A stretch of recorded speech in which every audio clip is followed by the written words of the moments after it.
We're going into it now. It's time to start our first winners match as we look to decide our first semi-finalist here at Denver. Will it be Cloud9 or the Renegades? Let's find out.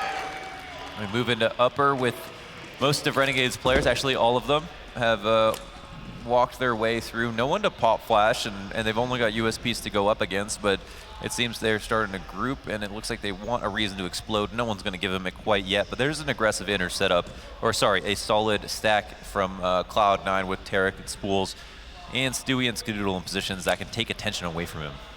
So now we do see the utility being tossed out by the Renegades. Just going to go for a quick ramp play. They have one guy going out of upper. Tarek has not been spotted just yet, but this upper player should check for it. He's a little bit preoccupied, though. You can see Naf getting that first kill, but that means Tarek goes unchecked, and he's allowed to get away with 2 of these kills from back here. The CT's even hold tanker, too, as Stewie rotates in, and he's going to shut down 3 of those last players. And you see that position that Tarek is playing, it's a position that is so common and should always clear it, but because they have Skadoodle and Stewie both peeking inner, they think, all right, we're not running into a 3-person setup. We've crossed, let's get the bomb down, and here's Tarek having an open line of sight on a couple of players and not even having to duel anybody in particular. They don't even know he was there. As far as they're concerned, he somehow got those kills but wasn't entered. Now we move into the second round. They haven't busted outside. I think it might have been Cloud9's flashes initially, but it's pretty much a full pistol save for the Renegades, and they're setting up in the exact same setup as they did last round. I think they're really going to try to go for the plant here, as that would really be the only reason why we would see a full save. So they're trying to still get that possibility for a 3rd round bye going at least. And as we see a smoke go down at ramp, there was looking to be some pressure from the Renegades there, but I believe it's all going to shift towards upper now. Still a commitment from them. It's Skadoodle holding it, however, so actually they are going to be allowed to kind of waterfall out. Stewie can assist with this, but he's got to be a little bit careful so as not to get overwhelmed here. Keep in mind, this is Cloud9 trying to stack up money on these rounds, and they'll do just that. They handle it very well, and more importantly, they deny that 2nd round plant. We didn't see who the hell is that? I actually have no clue who that is either. That's not Danon. That's not Valis. Who the hell is that? That's funny. I saw him walking around earlier. I don't know who that is. But I hope he has insane input. Either way, I'm just surprised we didn't see a plant last round from the Renegades. It seemed like Stewie was being aggressive, but he gave him enough space to try to go for it. Another pistol save because they didn't get that plant. 3 Glocks, 2 P250s, and a rush up Ivy. Automatic's going to be able to handle most of the push coming from outside there and through Ivy. And they'll actually have to rely on a teammate to finish it up, as Automatic does end up going down. But besides that, it's another very clean round. Renegades, unfortunately, not putting up much effort on that 3rd round. So now we're finally going to see a bit more of that, as it is time for the gun round. Yes, the all-elusive. And I've been patient. You know, I've been waiting for this gun round for rounds now. I just wanted to see this one. So I'm so happy we're finally here. There's an op in Nifty's hands and an op in Skadoodle's. I don't know if they'll fight each other. That doesn't always happen, but you will see that if you're going to buy it off on T side, he's going to go out and look for kills. And that is one way to die. But I guess he comes away with his life. 14 HP as Azur falls off of a T-Con molly. Really committed hard there. He likes to play like whatever the call was, he trusted it. Yeah. You know what I mean? Yeah. Just making the game harder for himself. Yeah, hard mode, exactly. Yeah. He's just turning it up. New game plus. So Rush is going to rush inside of the ladder room there and get himself a quick double kill. JKS and Naf both going down there. So an early advantage for Cloud9 to be able to start themselves off with here. And now it's really just dealing with the T-Con players, as that's pretty much all that's left. I think they've got maybe one sitting upstairs. Nope, he's in T-Con too. Everybody else just hanging out inside right now and looking for a new opportunity to initiate. But now that Cloud9 have this 5v3 advantage, there's really no reason for them to take any aggressive peeks here. It's always fun when you win a choke point that you not only get that choke point, but you realize they're not going to see any more people. You've also got a 5v3 for your team. They don't know Azur's hurt, but boy is he. So he's going to have a hard time having impact. He has made his way up. Oh, young Stewart gets the 2nd kill as well. I would have thought Nifty would have been able to react to that at least, but no. Stewie just shuts it down entirely in T-Con. It's too easy to pull off that flank for him. And that's a very, very quick 1st gun round going by the way of Cloud9. That's not looking good for the Renegades. They're going to have to recover from this quickly. And like if they know that it's going to be an outside hit as well, and they think they saw that Rush had someone at the bottom of the ladder was watching the top of a ladder for a fast flank, so they know that no one's holding up there. So then Stewie's like, okay, I can push in here if Rush communicates that, because he probably should have. And then, you know, he gets his kills easily in T-Con. Skadoodle's even just going to go for this aggressive back check now onto the box holes. Won't see much, at least until we get a peek from Nifty there on top. So that'll take him down. And actually looks like he's sticking around for more here too, since it is an eco round. It's not as high risk to stand out here. Naf being given the opportunity to catch Automatic is going to take him down, but Rush does swing right out into that safe position to trade that kill, so making sure that they stay under control. And the smoke works as pretty much perfect bait to get them out in the open there. Just destroys the remaining few players. It's another pretty easy anti-eco from C9. I don't remember who was talking about this yet the other day. It might have been James, as C9's analyst. He was talking about how Skadoodle has this formula for, or no, it was nothing, I think. He was saying that Skadoodle has this formula for that. If you get to like that 7-1. Oh, the Skatheory. The Skatheory, yeah. You get to 7, or you get to 7-0, you will always lose the round. You will always lose the 8th That's round. why we see so many 7-1s. And, you know, that might be a self-fulfilling prophecy for Cloud9 as they are getting really close to that, but maybe he's just ahead of the curve and he's like the one who knows how to get over that 7th round. Maybe, yeah, we'll see. We'll see right now, yeah. So they are going to get aggressive on Ivy, and once again, just shutting it down. They're not even struggling in these duels right here. Well, I say that just as Tarek actually does struggle in one of his 1v1s there, but he plays very aggressive up towards T-Con. JKS with this other trade, though, brings it back down into an even bout. Now it's a 3v3. Renegades get good control over the first part of the train yard and E-Box here, but Rush with a great peek finds Nifty's head in the open. He's going to take it right off, but unfortunately, unable to do that a second time. JKS will trade it, and now we'll look for more here, but Stewie's going to use this as an opportunity to get up from the bomb train and get out into the open here a little bit to take some more fighting power. The Molly does not hold back that player wrapping around E-Box, who's going to do good damage to Stewie, but Stewie somehow survives it at 8 HP, is able to reverse that kill, and now put it down to just one man left alive for the Renegades, and he only has 7 HP left. It's JKS trying to do an impossible 1v2 clutch, although he did just get that spot onto the player at Heaven.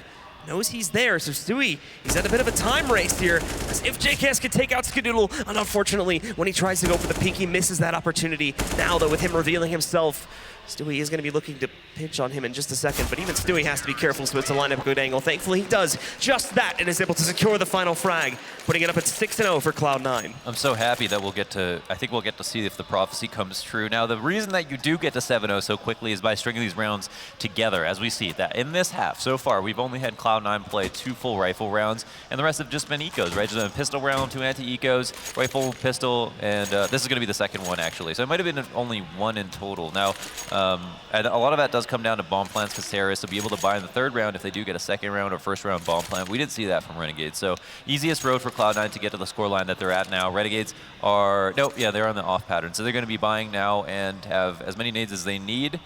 And yeah, it's going to be another opportunity to buy. It's going to be nice to the Renegades. They did get Cloud9 quite low last round. I think in terms of money, Cloud9 are still looking pretty healthy overall. Stu has already 11K. My goodness, man. That's a college fund. Everybody can afford at least 1 rebuy on their own for, I think, 2 or 3 of the players. They're up at like 2 or 3 rebuys at this point. So that's a dangerous economy being set up for only 6 rounds, 1, 2. It's not like we've gone up like 10-0 and we're at this point. This is still very early on in the game. So Renegades have kind of put themselves into a hole, and unfortunately they're going to have to dig out of it for the rest of this half, as they'll take it very, very slow at the beginning of this next gun round here. Even going up just to the peak at Ivy here, they're going about it very, very slowly, and for good reason too. Skadoodle is here ready to challenge it. The flash out, but it doesn't hit Skadoodle at all, so he's able to re-peek and take out Ustilla once again, giving an early advantage to this CT side.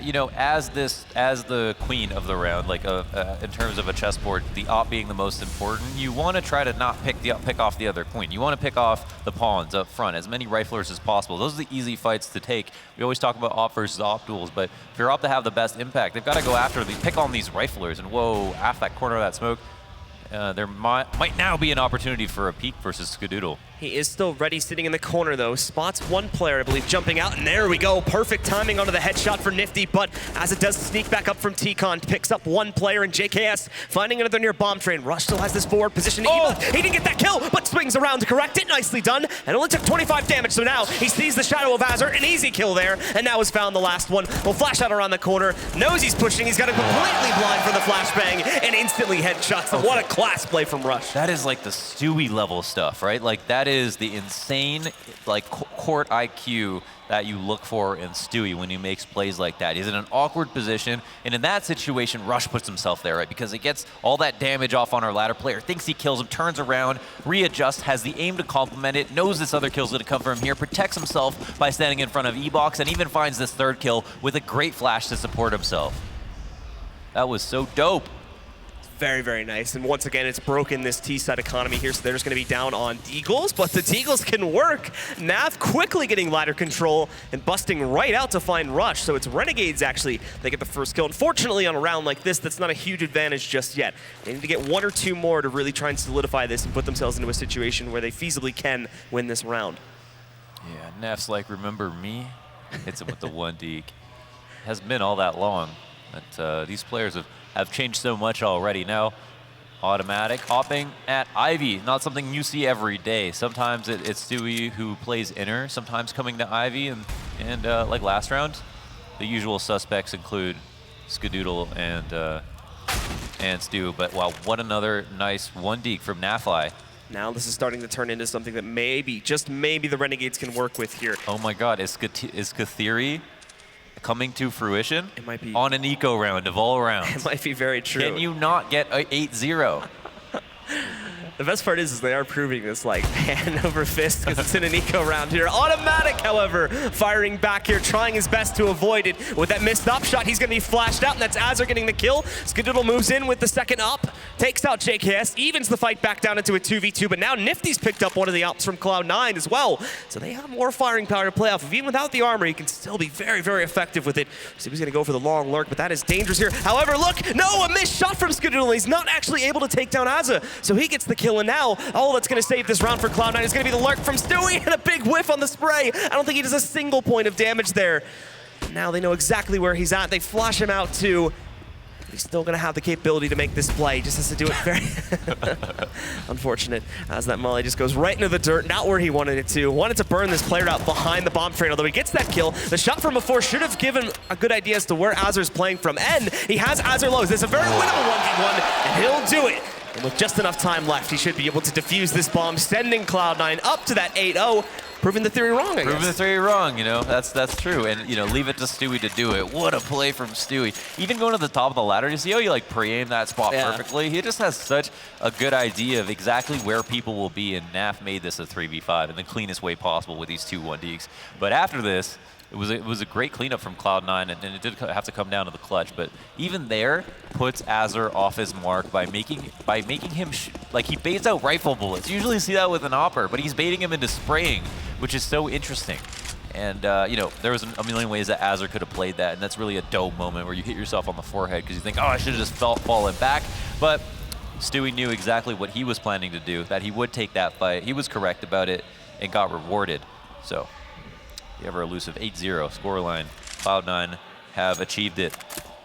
It's the calculated 1v2, and here we go. Cloud9 with a very well-established lead, just continuing to build it more and more. They are going to be going up against another gun round here. Important to note that it does get brought that close. That's actually a big dent in the C9 economy, at the very least, that Renegades are able to do. Remember, they need to try and stack multiple sequences of rounds together in order to have any chance of a comeback in this half, but that's not what you want! Tarek standing right over underneath of the drop there is able to take one player out and does good damage to his second, as I believe they were trying to set up the totem pole drop, but Tarek sees that coming and is able to do massive damage to the Renegades.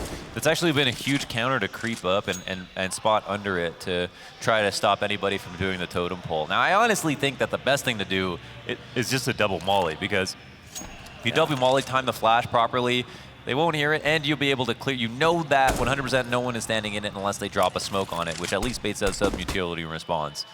But, I mean, I guess it's just some teams can't afford it. Well, Tarek ready to defend from inside of E-Box, but unfortunately, he'll go down relatively quickly to Azur. Now Rush is going to try to sneak back around. Automatic even helping him out a little bit here, taking out the ever-elusive Nifty. Azur still trying to play around, but he's just losing his teammates one by one, and he's not being given any opportunities to deal any kills here. In fact, he's left as the last man standing, but goes down to Skadoodle, who sneaks up from behind him there in the old bomb tunnel, and ends up being a relatively clean round once again from Cloud9. Only one player dying, with Tarek going down to E-Box. Yeah, and it seems like if Tarek goes down to E-Box for free, it's going to be a pretty easy round overall, but as they come out, this is so lucky for Automatic. He doesn't realize that there's somebody on his ass waiting to kill him, but he can't find the exact angle to do it at, and because of that, he's finding kills in the process. So that sucks for Azur. I mean, I think it's pretty much just luck, basically, which side you hope that he's going to peek, and he couldn't guess. Now, I wonder why Automatic is opping. I wonder why Tarek's playing close up and ladder, but it seems to be working out just just fine. So now we've actually got to the opportunity for an even more elusive 16-0. I mean, it really is getting hairy here, and less compelling, I think. But Renegades don't seem like they're coming any closer to winning rounds. It seems like they're getting farther away from that. It's just, I mean, even when we see good entries coming out from them like we had on Tarek in the last round, there's very poor follow-through a lot of the time in Cloud9, and even though they are putting down either, bad positions or, bad 1vx situations, they still seem to be able to handle pretty much everything that Renegades is throwing at them. This time, they're going to throw a very aggressive push towards outside. The bomb not being committed just yet, and in fact, Naf counters out this two-man push that ends up going through the box halls here. So very quickly, along with the entries that they get on the outer site, Cloud9's numbers are diminished down to essentially nothing, and it's left to Automatic to 1v4 clutch. They will bring the bomb to his site, actually, instead of planning towards inner. They're going to give him a chance to do this, but since he's already fired off some shots from here, it's going to be very obvious that he's pushing out from this angle, and if he doesn't check the other side, oh no, he does! Oh my goodness! He even gets the knife kill too! But Azur will take him down, and that finally secures a round for the Renegades. But, of course, Automatic having a little bit of fun there at the end. Yeah, and he didn't do it for the money, like they have that. But yeah, I mean, he did it for the lulz. I respect it. And I think, it didn't really affect his chances of being able to win that round. So, kudos to Automatic for putting on a show, that beautiful Sapphire butterfly. But Cloud9 down up 9-1. It's not going to be a big deal for them. I guess that does help with their bank a little bit. And now they have no opportunity to come close to getting reset if Renegades do put two together. And here, there's been a couple of duels at Ivy that Skadoodle has been the better man in, and that actually is a huge reason why they do have a lead. We know that he shut down Nifty a couple of times now, which is really nice for them. And he's going to continue to look to do that here. We'll even have support from the back lane coming out at this point from Automatic here, who actually I believe is going to be taking up the first point of contact so that Skadoodle can kind of do double duty and support Automatic while also watching out for any T-Con pressure too. But right now, very focused on the Ivy play. They know for sure they're going to have players coming out of there in just a moment. It's only a matter of time here. We can even see the CTs trying to counter-nade a little bit to deal some extra damage. There comes the smoke. That should hold them back for just a little bit longer, but nope, they're going to swing back out. Skadoodle tries to no-scope, but somehow he gets away to that corner there. They don't take him down as quickly. Takes him the extra moment to find him. Automatically, meanwhile, sneaks his way over here into Ivy, and now he's going to bust out with a double kill. He's got to work quickly, however. As actually, no, it seems like Stewie as well was able to handle most of the rest of this action coming out from the Renegades, and they've brought it down to just Naf. Okay, so they've got bomb control, so it's really up to Stu whether or not he wants to move. But if they split up, they risk that he moves quickly, and there's Automatic with a third kill on the round. Insane stuff with that spray transfer. Most importantly, though, he had the idea to push, and he acted on it immediately, and that was like the perfect, most opportune moment he could have done it.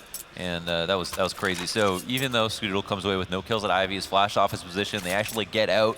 This time they've got a second tier of defense. And I think that one of my criticisms for Cloud9 is that they play passive at Ivy way too often. But we do also see it be a problem because they don't want to play aggressive because they don't want to throw away their talent by doing some rush. But at the same time, teams can exploit it sometimes, and there they couldn't. And another opening deco kill for Nafly. Wasn't enough last time for the Renegades, but it's a nice place to start. Yeah, so we'll see another one here. Skadoodle is going to be waiting for another upper execute. This has been the common play from the Renegades on these eco rounds, and once again, Skadoodle sees it, knows there's probably going to be a few more coming back out at the ramp at this position, so he does change his own spot, getting over here. It seems that actually looks like he was rotating inner there for a second. So this is on Stewie, but Stewie's just having target practice out here. 2 quick kills for him. Knows the upper players there. Good nade damage onto that guy, and there we go. Knocks out Nifty to once again get a very quick and secure round for Cloud9. They do let the plant get away, so there'll be a little bit of excess cash going on to the Renegades, but that shouldn't matter at this point in the map. Stewie's like a hummingbird. He just makes it look so effortless, but he's calculating things all the time, and it just made that he separated those fights perfectly. Obviously this nade is to pepper the person trying to plant and realizes there's still one upper, dealt with that first. And ultimately, it wasn't eco round. It wasn't all that difficult, but it's very important that you have a solid inner player because on train, you very often play 4 outside. So this guy being by himself, if you want him to be up close and stop plants, he's got to be able to consistently get 2 to 3 kills, no matter what the round. And it all just looks so smooth from him too, even though again he is obviously just going up pistols there, but no one from the Renegades even able to disrupt him there at all. It's a 60 FPS stream, baby. Just going through the motions. So let's see here. Now we have Renegades back onto the buy. No op this time for Nifty. It is just 5 AKs, but full utility essentially for the entire team. I think everybody except for Naf. And Naf has already thrown out quite a bit And so, with all that utility being tossed outside, it looks like in a moment here, we may see the execute. The CTs, of course, have had a bit of their own, so Skadoodle is going to be the one that strikes first, and even better, Rush does spot these players coming outside of T-Con, spamming into it, though. He will give away his position, and that's where Azur will be able to continue these trades, keeping it even at a 3v3. Tarek with one more, and now he has to fall back. Renegades get enough control to be able to plant the bomb behind the bomb train, but they're still only at 2 players. So they're going to try to get aggressive, but no one watching Ivy. That lets Tarek sneak off 1 kill, and Skadoodle takes a head-on battle in the 1v1 to close out the last man alive there for the Renegades and put Cloud9 up to 12. Another round where opening kills are a huge problem for Renegades is that like Cloud9 find the perfect opportunity to push up right side by T-Con and aggress to get kills. They're basically flanking entrymen, which should never happen, and that's why we see Olaf be so important for teams that take outside. We haven't seen Renegades do that at all. Instead, they go either default or execute, but they don't have anything that's allowed them to find an opening kill in a default that leads into an execute, like an Olaf player to catch someone pushing, and then an execute to follow with somebody who has a lot of information that's inside the site. And I think that's cost them a couple of rounds for sure. Azur very quickly getting himself into ladder controller too, so Tarek is not going to be able to play forward for it this time. He is actually playing a completely different position this time too, and Rush for the most part is watching out for the ladder play. Tarek sitting in the sandwich lane is much more so going to be focused on supporting if T-Con gets pushed, and then able to swing in and help out ladder room. Stewie's also here as well, and he's able to move in to quickly take out one player. If they peek ramp, Skadoodle's got the op trained on it too. There's just no safe options being provided for the Renegades currently. At least the good flashbang will force Skadoodle back, and even better, doesn't give him a whole lot of intel about what's still hiding back there too.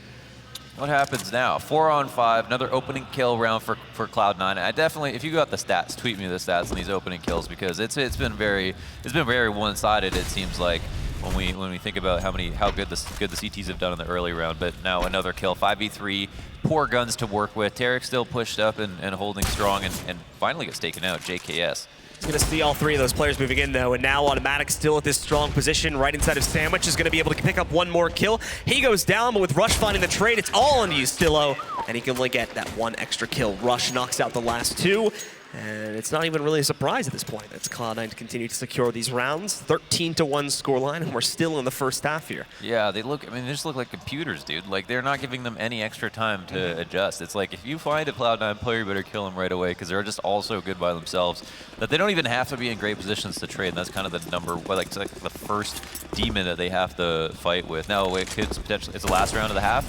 Renegades, again, not a great buy. Following up another kind of weaker buy, and so it's pretty much on them to prove that they can figure out a new way to approach the defense. So Renegades on this final 4 spot here, just essentially trying to push themselves into the box holes once more to look for an inner execute. Immediately though, since we don't see any pressure outside whatsoever, Skadoodle is going to get pulled in towards Z to watch ramp so that Stewie can focus entirely on uppers. Skadoodle misses his first shot though, or at least doesn't get a full kill from it. So JKS is going to be able to move out, trading him.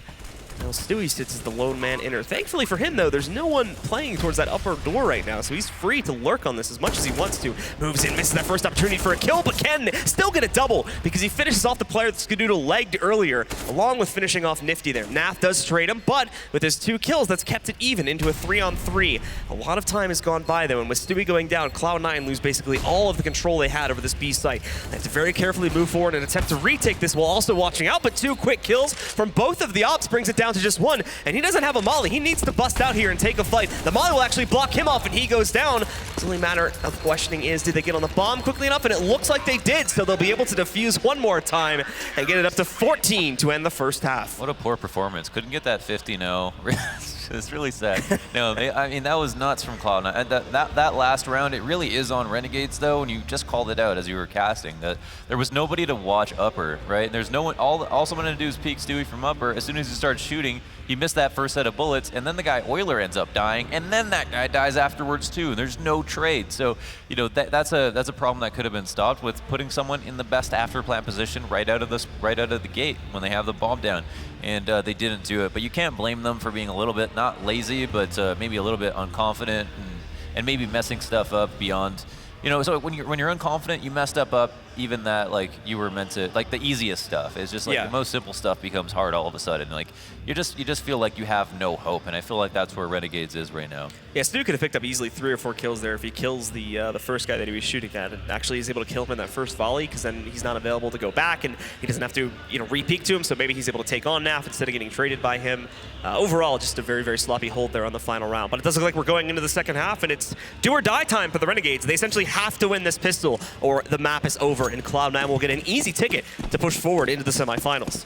Yeah, it's going to be a nice position to be in. Now, it's pretty four armor buy with Nifty on the kit, and Smoke Zoodle takes a bit of chip damage right out the gate, but he's already out to Olaf, so he'll take that. It's still a problem for the CTs. The great thing about that spot is that you have to assume that the T's there, but if you don't have utility to flush him out, you've also got to respect him. And he's actually fallen out as well, so. JKS knows the force that's going to be pushed against him, but he's actually not able to get behind Blue Train in time. Stewie takes him out. The Molly will stop the CTs from being able to push in, and more importantly, push forward to take back any side control here. This is going to let Cloud9 just flood the train yard, not giving them any room to maneuver at all. A few trades, but it's not enough, and ultimately, it ends up being Naf as the last man standing with only 3 HP. Still 4 players strong and up for Cloud9, and Naf will instantly go down as soon as he takes the battle. Cloud9, there you go, up to map point at 15-1. Make it look so simple, man. And yeah, that's all they did there was they made it simple. They kept it real easy. They just did one person out to Olaf, and that person, Skadoodle, all he has to do is exist, and they have to see him cross. And even if he leaves, as long as they don't see him leave, they have to assume, okay, somebody could creep outside if it is a fake or anything like that, and holds rotates for just long enough to do something simple on a pistol. And that's all you really need to do. It doesn't have to be too complicated. Keep it simple, Blue. One final chance for the Renegades here now to try and come back, and it would have to be just on upgraded pistols and armor. Stewie already spotting the one player hiding out at the bottom of ladder room here, and then quickly escaping back up top. As these guys from Cloud9 play it very, very slowly at the beginning. Not trying to take any initial control, just essentially holding near T-spawn on the White Halls before they decide to move in, probably around the 1-minute mark or so, as I think they're just waiting out to make sure Renegades don't try to aggress here and do anything crazy. They're still going to do that, but they're going to do it on Cloud9's execute. As we can see, Nav holding up at the corner, but they see that coming. Automatic will take him down. Azur fails to find the kill in ladder 2. And those were the 2 choke points, but they would have had to start the upset round. And with those going down, the rest of the cleanup is relatively easy for Cloud9. JKS finding 1 kill, but now Still is the last man alive. He does find 1 on his own, but no upgraded gun, and he gets forced back into T-Con, where they're now just going to smoke him. He tries to swing out in front of that, but immediately Stewie will take him down. And with that said, Cloud9 will take dominant control here of this winners group match. They'll take it 16-1, and with that, they'll be able to easily push forward into the semifinals. Stewie literally 24-3 in that map, and I think that Renegades made their bet a little bit by playing Train. I don't think it's a bad map for them. I just think it's too good for Cloud9. Yeah. And considering their other options in that situation, I mean, they definitely maybe want to avoid Mirage, but then also Train if possible. And I think, yeah,